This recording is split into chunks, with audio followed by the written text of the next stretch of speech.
Տիկին Գիրուքյան 5 րոպեն բավարարը։ Գաղ շունչ լավ։ Իրականում ես կարծում եմ շատ ծնողներ, շատ մայրեր այսօր անհամբեր սպասում են,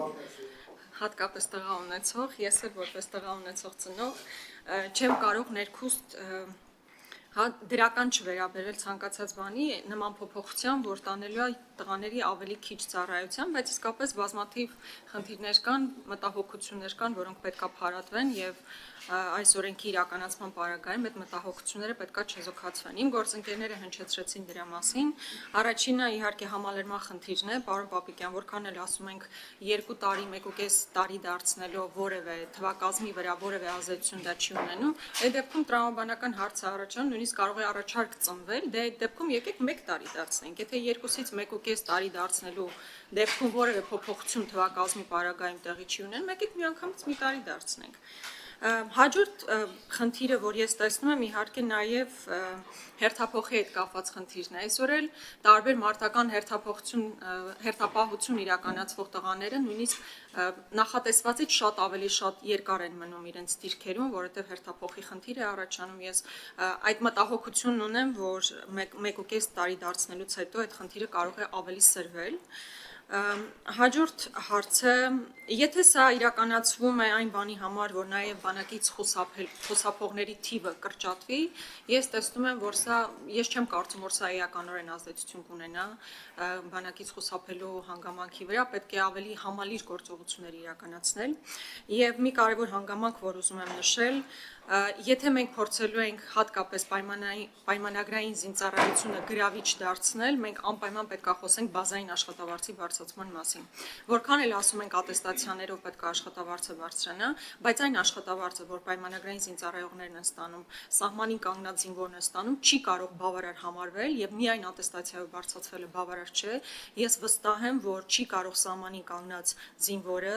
պայմանագրային զինծառայողը ավելի ցածր աշխատավարձ ստանալ, քան Պարեկը Երևանի օրինակ կենտրոնում կանգնած մեծ հարգանքով նրանց գործունեության նկատմամբ ես չեմ ասում, որ նրանց աշխատավարձը պետք է իջեցվի։ Միակ դիտարկումն այն է, որ սահմանին կանգնած զինվորը չի կարող ավելի ցածր աշխատավարձ ստանալ,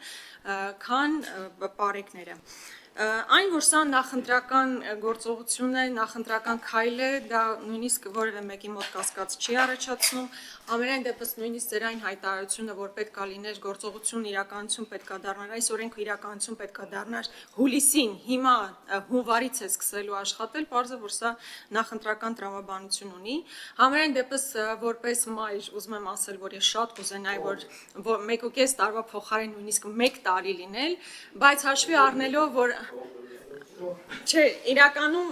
բազմաթիվ այդ խնդիրները կան, որոնք անկեղծ ասած, որ ես տեսնեմ, որ դուք խորքային կերպով փարատեցիք այդ բոլոր մտահոգությունները, ես կասկածները, այս փուլում չեմ տեսնում, բայց ես կուզենայի, որ այս բարեփոխումները հետագա իրենց ճիշտ հունով զարգանային։ Շնորհակալություն Տիկին Գիրուքյան, Վահագն Ալեքսանյան։ Շնորհակալություն, հարգելի գործընկերներ, ես եւս կարծում եմ, որ չափազանց դրական նախագիծ է սա ու միանշանակ է, որ հանրության լայն շերտերում միայն դրական արձագանք է ստանալու ու դա շատ տրամաբանված է, բայց մի քանի դրվագի մասն եմ ուզում խոսել, պարոն Աբրահամյան, երբ որ խոսում ենք այն մասին, որ գնդի 61% կամ 65% նույնիսկ դրական է ստացել ատեստացիան, բայց գունդը անբավարար, նույնիսկ պարոն Պապիկյանի մեջ բերած է թեր համալրումը տեխնիկայով կամ մարդկային ռեսուրսով, եթե նույնիսկ մի կողմ դնենք, առհասարակ ցանկացած ստորաբաժանում մարտունակա այնքան, ինչքան մարտունակա դրա ամենապակաս մարտունակ օղակը։ Ու այդ 30-35%-ը եթե անբավարար է ստանում, դա շատ մեծ խնդիր է։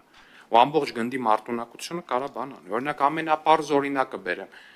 Ենթադրենք հրետանային մարտկոցը գնում է խնդիր կատարելու, ամբողջ մարտկոցի 90%-ը գերազանց է ստացել ատեստացիան, հաշվարկողը ստացել է անբավարար։ Կրտեի ժամանակ կրակաբացում հաշվարկողը սխալ հաշվարկում կրակում է յուրայինների վրա, ստացավ անբավարար, անբավարար, բա 90%-ը ստացել էր գերազանց, բա ոնց եղավ, տենց, այդ բան չի էլի, մաթեմատիկա չի պարզ, որ ասենք, եթե այսքան տոկոսը ստացել է գերազանց, ուրեմն ամբողջ գունդը պետք է ստանա գերազանց, ինքը շատ բարդ պրոցես է, այնտեղ ներդաշնակեցման հարց կա, այնտեղ հազարումի հարց կա, այնտեղ միջանձնային հարաբերությունների հարց կա, ընդհանուր միջև ու լիքը այլ բաներ։ Ինչևէ, ես կարծում եմ առհասարակ այս նախագիծը միանշանակ դրական է ու մենք հիմա շատ լավ բան ենք անում մեր քաղաքացիների համար ու իմ ընկալումը այն է, որ մենք պետք է շարունակենք շարժվել բանակի պրոֆեսիոնալացման ճանապարհով, որը եւ շատ լավ մեկնարկ ունի, հենց Պաշտպան հայրենիաց ծրագրի միջոցով ու ես վստահ եմ, որ մենք կհաջողենք։ Շնորհակալություն։ Շնորհակալություն։ Եզրափակիչ ելույթի համար խոսեմ ես, հետո պարոն նախարարը։ Տիկին Գրիգորյան, ասեմ, որ այս նախաձեռնությունը նախընտրական չի հաստատ։ Ինչքան էլ մենք ասենք, դուք ասելու եք նախընտրական է, բայց ինքը սպասված էր եւ սպասված էր վաղուց, եւ եթե մենք ունենայինք այդ հնարավորությունը, պարոն նախարար, երևի ավելի շուտ կանենք։ Այսօր ունենք այդ հնարավորություն չանենք, եւ սա ոչ միայն սպասված, ասա դրական լիցքեր է տալիս։ Դեք դուք ասում եք ես զավակ ունեմ, եւ այդպես զավակ ունեցող շատերը կան։ Պարոն Խաչատրյանը ասում այդ կրճատումով այլ նպատակներ են հնարավորություն ստանում, որպեսզի դառնան իրականություն։ Ես կիսում եմ այդ։ Բայց այդ նպատակները նաև ծառայելով կարա լինի։ Դրա համար կոչմանում կողմ քվերկենք, այս լավ նախաձեռնությունը։ Սա նաև հետևում է այն անցած ուղուն, որ բանակը հետ պատերազմյան իրողությունները հաշվի առնելով գնում անշեղորեն բանակի գրավչության բարձրացման ուղիով։ Եվ դա անխուսափելիորեն պետք է անենք։ Տեսեք, պարոն Աբրամյանը ճիշտ է, քիչ է գալի մեր նիստերին, բայց որ գալիս է, նաև ճիշտ բան է ասում, որ Պաշտպան հայրենիացը Տիգրան ջան, չէ՞ դե չեմ ասում, Պաշտպան հայրենիաց ինքը հաջողված ծրագիր է։ Եվ եթե նայում ենք պրոֆեսիոնալ բանակ ունենալու ճանապարհին ոնց է գալու այդ թվերը, թվաբանությունը համընկնեն իրար, դա տարի ու կես հետո կգնահատենք։ Այդ տարի ու կես հետո այս հույսերը կդառնալով իրականություն նոր լիցք կտան եւ մենք կմոտենանք այն հիմնական խնդրի լուծմանը, որի անունը ունենալ մարտունակ պրոֆեսիոնալ բանակ, որոշակի կայուն սպառազինությամբ, լավ կրթությամբ եւ այդպես շարունակ։ Ոստի որպես հարագի զեկուցող կոչ եմ անում կողմ քվեարկել եւ այդ դրական լիցքերը հասարակությանը հենց այս պայից փոխանցելով գնանք լիագումար նիստերի դալեջ։ Պարոն նախարար, խնդրում։ Շնորհակալ եմ եւ հարցերի համար, եւ դիտարկումների եւ քննադատության։ Հարգելի գործընկերներ, իրականում սա եւս մի քայլ է դեպի պրոֆեսիոնալ բանակ, որովհետեւ մենք հիմա հնարավորինս ավելի շատ ուշադրություն պիտի դարձնենք բանակի համալրմանը պայմանագրայիններով։ Այսինքն նույն պաշտպան հայրենիացի պոտենցիալ կոնտինգենտի հետ աշխատանքը պիտի դառնա ավելի թիրախային, ավելի պրոֆեսիոնալ, ինչը մենք ամեն տարի կատարելագործում ենք ու թվաքանակի ավելացումը հենց դրա վառ ապացույցն է։ Անդրադառնամ մի քանի հարցերի, մասնավորապես հաճելի եզրույթը, երբ ես կիրառել եմ հանրային հեռուստատեսության եթերում, խոսքը նրան է վերաբերել, որ հարգելի գործընկերներ, եթե կառավարությունը ունի ստանձնած պարտավորություն փորձում է կատարել ու պարզում է, որ դա հանրությանն է նաև հաճելի։ Այսինքն ինչ անենք, հրաժարվենք, ասենք, ընդդիմությունը նեղվել է, որ հաճելի բան ենք վերում, հետ տանենք։ Իհարկե չենք անել։ Դրան է վերաբերում հաճելի եւ ոմանց համար գուցե էլի հաճելի, բայց տհաճ։ Ինչ վերաբերում է նրան, որ մենք այլ պարտավորություններ ունենք, մասնավորապես հապկին հղում կատարեցիք, չպիտի մոռանանք ինչ է տեղի ունեցել մեր երկրի հետ 22 թվականին եւ ինչպես են դրան արձագանքել մեր պայմանագրային գործընկերները։ Բնականաբար պիտի դրան լիներ adekvat արձագանք, ինչը մեր կողմից կատարվել է եւ շարունակում է կատարվել։ Կարծում եմ սա յուրաքանչյուր Հայաստանի քաղաքացի հասկանում, կարևորում ու բարձր է գնահատում։ Ինչ վերաբերում է այն հարցին, որ գրտեն գնահատումը ու ինչ որ մեկին ցածր է գնահատում կամ ինչ որ միավորի, եւս մի անգամ նշեմ, որ սա համալիր գնահատական է։ Ու քանի որ ես տեխնիկայի մասին խոսեցի համալրման, որպեսզի հարցեր չառաջանան, այ ուրեմն տեխնիկա չկա դրա համար։ Ոչ, հարգելի գործընկերներ, տեխնիկա կա, տեխնիկան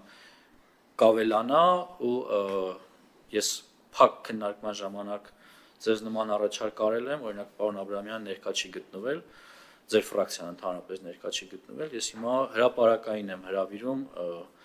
ազգային ժողովի ընդդիմադիր երկու խմբակցություններին, առաջիկայում օր ասել, դուք ասեք, օրը դուք ընտրեք, ես կհարմարվեմ, եթե լինեմ Հայաստանի Հանրապետությունում, ես անձամբ ձեզ ուղեկցեմ, ցուցադրեմ վերջին տարիներին մեր կողմից ձեռք բերված սպառազինությունը եւ ռազմական տեխնիկան։ Հուսամ չեք մերժի, հրավերը կընդունեք։ Բարեք սահմանին ծառայող զինվոր։ Շատ աշահարկում ես հարցը Տիկին Գրիգորյան, բայց սա հիմա այդքան էլ իրականության հետ աղերս չունի, որ բարեկը ավելի շատ է ստանում, քան տրված է այդ հնարավորությունը զինվորին։ Այսօր մեր բազմաթիվ պատրաստված զինվորներ գուցե կրկնակի անգամ ավել են ստանում բարեկներից։ Դե գիտեք, բազայինը հասկացանք, բազայինը գիտեք, որ բազայինը եթե փոխվի, ամբողջ համակարգինը պետք է փոխվի ու դա հսկայական աշխատանք է։ Կառավարությունը նաև դա է պլանավորում, իհարկե դա մյուս կառավարության խնդիրը կլինի ու մեծապես ամեն ինչ կորոշի Հայաստանի Հանրապետության քաղաքացին 2026 թվականի ընտրություններին, բայց այն որ փոխվարչապետի գրասենյակը դա քննարկում է, գիտեմ որ դրան նման քննարկումներ կան, բայց երբ ունակ կլինի մեր հնարավորությունները երբ կլինեն որ մենք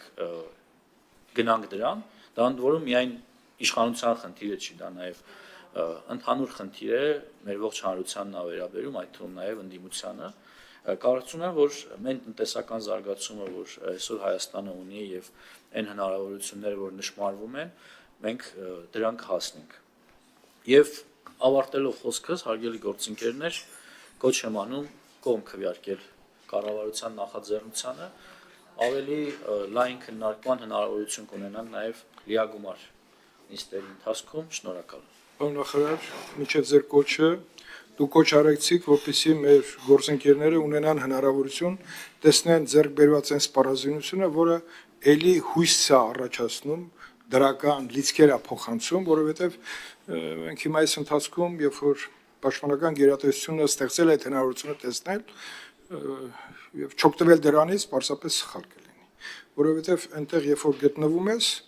բոլորի մոտ, ինչ որ ես տեսել եմ, առաջացնում է դրական լիցքեր, որ դու այնուամենայնիվ, եթե սա կարողանում ես ճիշտ կառավարել, դու ունենում ես պաշտպանության լրիվ այլ մակարդակ։ Արժի դա ոչ միայն տեսնել, այլ նաև վստահ լինել, որ այն գումարները, որ ծախսվել են, դրանք առկա են եւ հողի վրա են եւ այդ հնարավորությունը տրված է։ Իհարկե, հիմնականում նաև մեր ռազմաարդյունաբերության ձեռքբերումների մասին։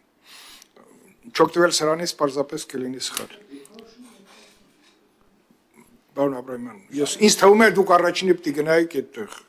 Պարոն Աբրահամյան, դա մենակ ձեզ չի վերաբերում, նաև դիրքորոշումներ են եղել, որ ես չեմ դառնա ձեր գովազդի մաս, չգիտեմ։ Ես հրավիրում եմ, հիմա որոշումը ձերն է, կգաք, լավ, չեք գա, էլի լավ։ Լավ, մի հատ չտեսնեք, ինչ կա այնտեղ։ Լավ, ինչ որ է։ Փակ հանդիպում արվելու, ոչ մեկ Շատ լավ։ նկարելու, ոչ մեկ։ Հարգելի գործընկերներ, քվեարկություն ենք անում։ Ունելի վարման կարգով մի հարց կարող եմ տալ։ Պարոն Պապիկյանն ասաց, որ օրենքը անհետաձգելի ենք համարում, բայց մենք մեկ լիագումար ունենք մինչև հունվար, եթե ուժի մեջ է մնել մեկ արտերթով ենք երկրորդ անելու, թե 24 ժամով։ Սրա կարևորությունից ելնելով 24 ժամ, շատ լավ։ Հարգելի գործընկերներ, քվեարկում ենք, ովքեր են կողմ, հրատապ ռեժիմով, պարոն նախարար, կառավարության նախաձեռնությունը հրատապ ռեժիմով դրական եզրակացություն ստանալու պարագայում ընդգրկվի լիագումար նիստերի օրակարգ կողմ, Տիկին Գրիգորյան, լիագումար, շատ լավ, դեմ, ձեռնպա չկա, բոլոր կողմ են։ Պարոն նախարար, շնորհակալություն, անցնում ենք օրակարգի հաջորդ հարցին։ Հիմա դուրս է գալու պարոն Պապիկյանը, դուք վաղուց իրար ճանաչում եք, կարող եք շփվել։ Պարոն Պապիկյան, տեսեք, հիմա չեն թողել, որ դուք հասցնեք բանել։ Հարգելի գործընկերներ, արդեն կգնանք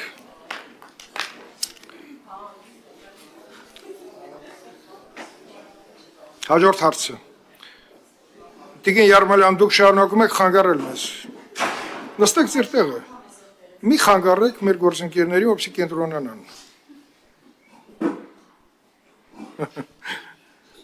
Տեսանկարահանող կամ լուսանկարահանող սարքերով հայտնաբերված ճանապարհային երթևեկության կանոնների խախտումների